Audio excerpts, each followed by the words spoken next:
What's up, you guys? It's your boy, Mr. Vaughn. I'd like to welcome you guys to the first edition of That's What's Up. I got my two co-hosts with me, my boy Aaron, independent game designer, game builder, game mastermind.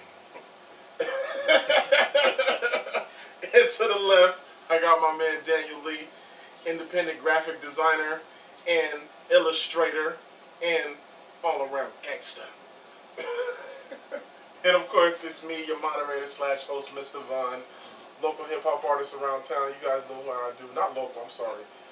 Worldwide hip hop artist, smash you in your face, and all around movie connoisseur. And we're here with That's What's Up to bring you guys the hottest topics that we like to talk about in movies, television, comic books, video gaming, all the shit that y'all think y'all cool enough to know about, but you're really not. That's why you come to us in the first place. We are your Jedi Masters. Because let's be real, if it's not worth talking about, then we're not talking about Then it. we ain't talking about it. We ain't talking about it if it ain't worth talking about. Sometimes even if it's not, we're still talking about it. And today, what we're talking about, since the summer movie season is in full effect, we are going to be talking about two of the kings that rule the summer movie season, Marvel and DC. And we're going to be talking about comic book movies in general, but specifically the Marvel Cinematic Universe and the newly built DC universe that's just starting out. And we'll touch on the Dark Knight trilogy that was started in there. We'll compare the two as far as tone and what we have to look forward to in the future and what we hope to see from both of these two franchises. And we're going to touch on the X-Men franchise and a little bit of Spider-Man 2. And we'll see how all that stuff, since movie season is in full effect, I feel like that's a good place to jump off. Don't you guys agree? I mean, that's a good start point, right? I mean, it's exciting stuff, so. We get all of our predictions.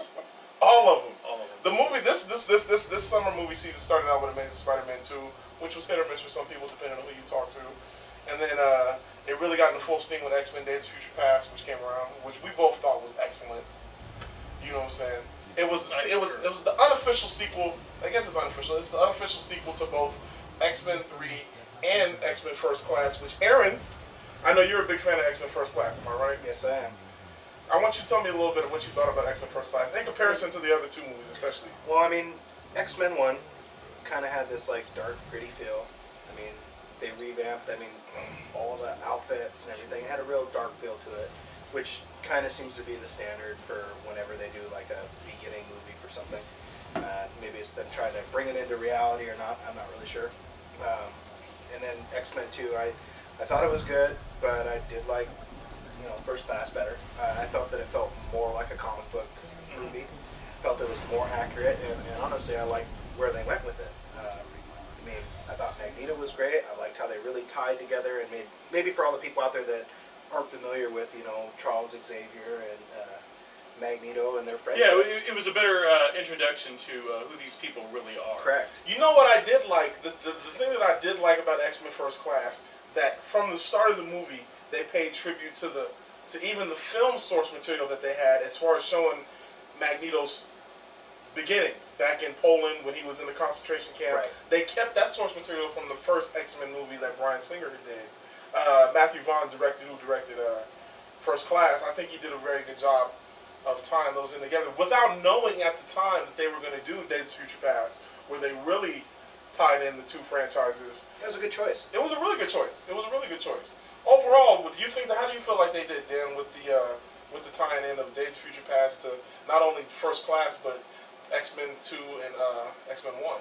Well, I think they tackled it with a different perspective, knowing that, like we were saying, as well as they've done with the crossovers and bringing all these different characters together into some of the bigger films, they had to make some changes. Yeah. Mm-hmm. So, and they had to correct some mistakes that were made in X3: The Last Stand, which right. I think we could come together in agreement. I mean, seriously, some.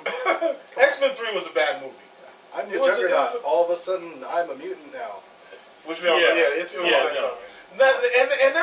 And to be fair, there are certain scenes. There's particular scenes in X3 that I like, but overall the whole movie's bad. But I like the scene with Jean Grey and Magneto in the house where she levitates the house. I think that's a good scene. But for all the whole movie, it's just a bad movie. What about the final scene though? What about I'm Wolverine and I'm the only man that loves you and can kill you all at the same time? I think that starts with the injustice of what they did to the Cyclops character. Oh my goodness! Can we not even bring that up? The leader of the The X-Men leader of the X-Men was just who you don't pay barely any attention to, through any of the movies. I mean, I understand. Most people feel like Cyclops is just a bitch, but I mean, come on, you don't get to be the leader of the X-Men for no reason. Well, right. Well, he was a bitch in the movies because that's how they made him. That's how they made it. But Yeah. that I mean, the difference is Cyclops is not a bitch, despite the fact that even how he's drawn in the comics looks like a bitch. yeah, no, he's hard. I mean, like with the thing I always like to bring to the point when we talk about Cyclops is the fact that he's the only one that can fuck with Mr. Sinister. Yeah. two shots from a ray blast. Next thing you know, It's always like Sinister's just decimating the X-Men. Storm's done. Rogue's on her last leg. Gambit's done. Wolverine's hanging on. Sinister's standing tall around. No one can defeat me. Cyclops. Pew! Pew! I'm done. It's over. Seriously. Sinister's done. I love it. So give Cyclops his props. At least some. Give Cyclops his props. And that's the one thing I did in both the X-Men Days of Future Past and in First Class. I did miss Cyclops. I liked the tie-in at the end of Days of Future Past. Yeah. How the timeline is straightened out. You see it. I like how they introduced him. Wolverine goes to touch Jean and Right. Cyclops. Like, oh, Right. Hey, touch buddy, my girl, motherfucker. He didn't say motherfucker, but Yeah, But he should have said he that. should have said motherfucker. just like you should have said. Spoiler alert. Right. The movie's been out for fucking 2 months. If you haven't seen it, blame yourself. Why are you watching this video? Right. But I mean, Shame on you. realistically, I mean, it's kind of nice to see them do something different with it. It's nice to see them try to tie in these other movies, and it's nice to see them actually take it in a proper direction. And I really think that the Avengers movie really started this whole thing. Well, let's get to that because actually, if we're gonna, I mean, the Avengers movie was the culmination of it. But the guys over at Marvel Studios, Kevin Feige being the genius mastermind that he is, he had this great plan, and he started it off with the original Iron Man, and then you had, I mean, you look at the movies that they did with the Iron Man, Hulk, Iron Man 2, Thor, Captain America, and then to bring all of those together for one movie, It was a good never idea. been done before. You know, It was a great Never idea. been done before. there were some hiccups along the way. There were some hiccups on Iron Man 2. But, you know, Tier. rightfully so. It's not the easiest thing in the world to do. There was one version of the Hulk that I will erase from my mind, and I think most people will. Is that the Ang Lee Pretty Bird one? You know, Ang Lee, I don't know why they chose him to make the movie. I'm gonna tell you why they Crouching Tiger, chose. Hidden Dragon, completely different movie. Yeah. Life of Pi was The very John good. Woo movies make more sense. Yeah, I would have preferred John Woo over Yeah. Ang Lee, and I like Ang Lee as a director too. I mean, like you said, Life of Yeah, Pi Life was of Pi fucking was awesome. great. Life of Pi was fucking awesome. Yeah, But he it was destroyed beautiful Hulk. looking too. Yeah. Honestly, the worst part about that Hulk movie is the fact that you could actually literally see when they started running out of money. Yeah. It's right when he's fighting the Yeah. giant. Let's pan comic book out of this Yeah. at like 5/10 into the movie. I mean, seriously, guys, come on. Again, another movie that has some really cool scenes, but overall the movie just doesn't hold up. Like that scene where he's fighting the tanks. Yeah, Fucking dope, awesome. dope. But that's where all their money went. But that's wrong. You know? But okay, so like here's my big thing when we compare those two Hulk movies together. Okay, you got the first one with Eric Bana Yeah. and Jennifer Connelly, right? Mhm. Then you have the second one with Edward Norton and Liv Tyler, right? Liv Tyler, who's one of my. Okay. She's so beautiful. Liv Now- Tyler, now- holla at me. not to say anything against Liv Tyler, okay? But I kind of felt personally that they could have like switched those around because wasn't it in the first one they had Sam Elliott? Yeah. So Okay, those are so the general. if they would have taken Sam Elliott, Jennifer Connelly, and Edward Norton and put them all in the same movie, that movie would have been great. But I just didn't buy the whole love interest back and forth between Eric Bana and Jennifer Connelly. Did you buy it between Edward Norton and Liv Tyler? No, I didn't. Really? Unfortunately, I didn't. No, I would. Yeah, I would agree. Like it in both versions, it really didn't. I didn't buy it. Yeah, I just it didn't wasn't feel it. really there actually. They Yeah. didn't really give you a really good reason why. No.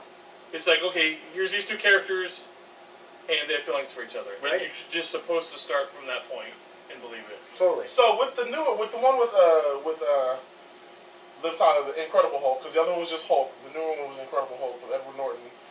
How'd you like the Hulk versus the Abomination fight? That's a tough one. I mean, cause like Abomination. I mean, come on. I think again. I mean, and Dan and I talked about this multiple times. You gotta have a good villain. You gotta have a good villain. And unfortunately, when you have a character like the Hulk, you don't have a very good villain. I mean, you just don't. And it, The Hulk and it never. really sucks. The Hulk's never had many good villains. No, never. That's the problem with the Hulk. He's so tough. It's hard for him to have a good villain. And I know that people out there, you know, all the fans, they would like to see like a Planet Hulk type movie. And it's rumored. Right. Rumors are that they're working on a Planet Hulk. And that would be okay, you know, because at least if he's on another planet, it feels a little bit more real because then you can kind of go real crazy with it. Yeah, and I felt like they right. went So- crazy on Earth. And it was kind of like, you know, I'm not really buying that all the time. You know, they tried to do it the first one with Nick Nolte, and I'm just like, you know, I'm not really buying that so much. So if anybody can do it and make it so it's going to work now, because let's face it, if you're looking at all the Marvel in this current cinematic Marvel universe, the two weakest films have been The Incredible Hulk and I think the first Captain America, as far as the ones that didn't make Iron Man 2. Iron Man, but Oh. as far as quality, Iron Man 2 is definitely up there. But The Incredible Hulk is a good movie. I like The Incredible Hulk as far as compared to like Iron Man 2. When compared to the first Hulk movie. And compared to the first Hulk movie, The Incredible Hulk's a good movie. And it ties into the rest of the cinematic universe, even though it sucks that they had to change Hulks. And I like, Well, they didn't have a game plan. yeah, then, see, that was the When they made opening those. stages of the cinematic universe. They didn't know if it was going to catch on.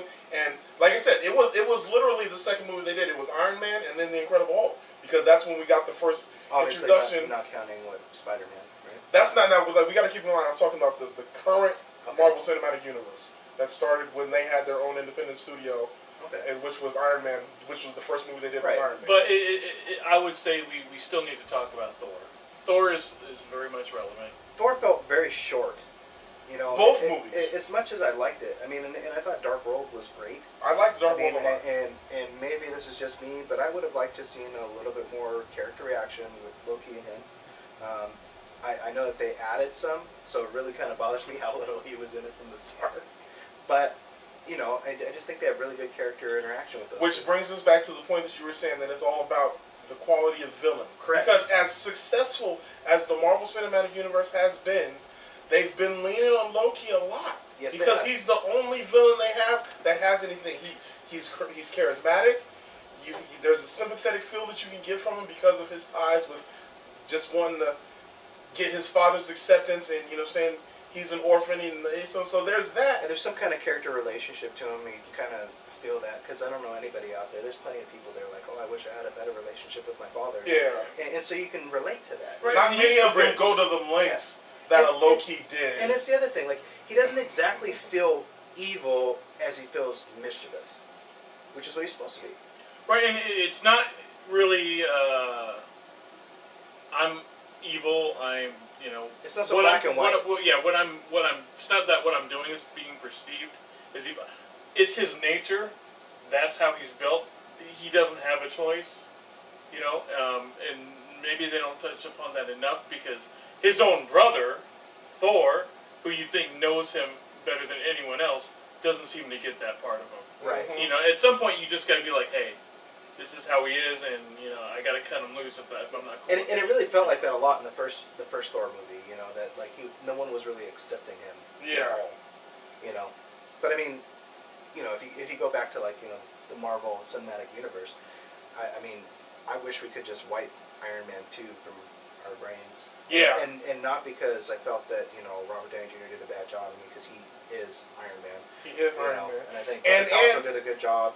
But out of all the people to choose to go against him, I mean, why do these people keep choosing no-name characters, no-name villains? Like, hasn't anybody learned anything from Batman?